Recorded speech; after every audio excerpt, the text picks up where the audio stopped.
Frustration gushed out, leaving her feeling as flat as a popped balloon. Oh. It was the only word she could get out before she ran out of oxygen.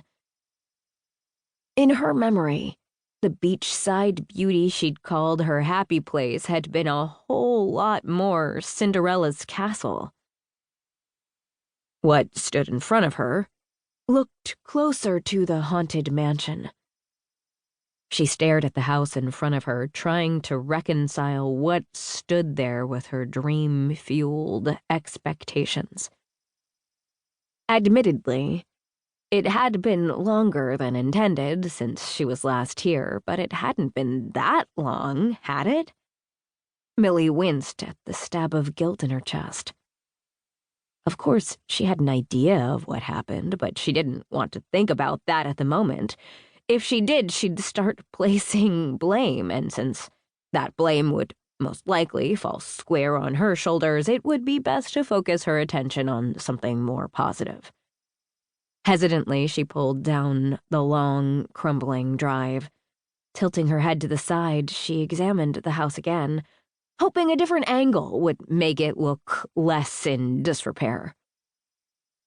Even in this sad state, the British West Indies-style house carried a certain elegance and southern flair that the newer homes in the neighborhood didn't have. Seascape used to be the only house down the road, a bright and welcoming sight. Right now, though, it looks a bit dreary, but it has a solid, structure, she told Bear, and prayed it was true. She tried again. It's by the ocean, so the sunrises are spectacular. And it has, Twisting her mouth to the side, she scanned the property for something else to add to the positive column. Although it might have been easier to name the things it didn't have. Like the peeling paint that could now more accurately be described as the color of dirty sand, or the many shutters that were broken and hanging by one corner. Character, Millie said. It has tons of character. The Labradoodle pulled his head in the window and whined.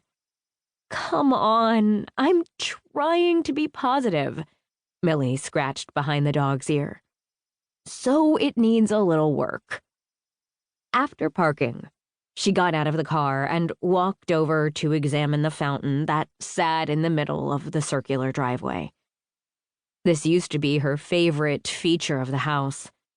It was a cheerful welcome that set the mood for guests coming to stay at her aunt's inn. Now, the two cherubs sitting back to back were covered in a green mildew so thick that Millie wondered if the color was permanent, and all three of the scalloped bowls below them were cracked and chipped.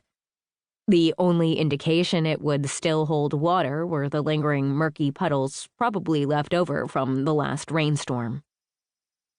To be fair, the estate lawyer who'd contacted her had said the house needed a little work. But this wasn't a little work. This was... Nope, she wasn't going there. This was her moment. Her new life. She wasn't going to drag herself down dwelling on the negative. Bear hopped out of the open car door and trotted over to her side. Millie patted his furry head and stared up at the house. What do you say we check out the inside? Maybe it wasn't as rough as the exterior. After all, this place was operational only a few years ago. How bad could it be? Digging the key out of her pocket, she marched across the driveway and up the wide stone steps to the porch. Bear followed and sat at her side. Rust and decay had eaten away at the wrought iron door handles, making it nearly impossible to get the key in the lock. Flecks of oxidized metal fell off as she tried to wiggle it into place.